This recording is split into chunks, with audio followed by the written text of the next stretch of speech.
నా ఆశయమే తెల్ల వెళ్ళగొట్టడం. నువ్వు వాళ్లతో కలిసి మొరుగుతూ నన్ను అవమానిస్తావా? ఊరి జనం ఉసురు తగులుతుంది అగ్ని. అది మంచిది కాదు. ఏది మంచిది కాదు? ఏది కాదన్నా? నువ్వు స్వతంత్రం కోసం పోరాడుతున్నావే, ఎవరి స్వతంత్రం కోసం? తెల్లదొరల నుంచి ఈ దేశాన్ని కాపాడి మనల్ని ఆడించే ఈ రాజుల చేతిలో పెడతావా? వాళ్ళేమో మన తాత ముత్తాతలు కట్టిన గుళ్ళోకి మనల్ని రావద్దని మనకే అడ్డు చెప్తున్నారు. నువ్వు వాళ్ళ కోసం పోరాడుతున్నావు.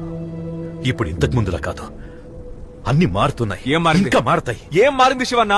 చెప్పు. గుళ్ళో దేవుణ్ణి చూడనిస్తారా? చెప్పు శివన్న. మన జనాన్ని గుళ్ళోకి రాణిస్తారా? మనల్ని పెంటతో సమానంగా చూస్తున్నారు. వీళ్ళేమో కాళ్ళకి చెప్పులేసుకోకూడదు అంటున్నారు. సైన్యంలోకి వెళ్తే తెల్లదొరలు బూట్లేస్తున్నారు. వీళ్ళేమో వాళ్ళకి వంగి వంగి దండాలు పెట్టాలంటున్నారు. వాళ్ళేమో వాళ్ళకి సమానంగా కూర్చోబెట్టి భోజనం పెడుతున్నారు. వీళ్ళు అణిచేస్తున్నారు. వాళ్ళు మర్యాద ఇస్తున్నారు. ఆ మర్యాదే నాకు స్వతంత్రం. నువ్వు ఎవరి కోసం పోరాడుతున్నావు, దేనికోసం పోరాడుతున్నావు? నువ్వు పోరాడు, నేను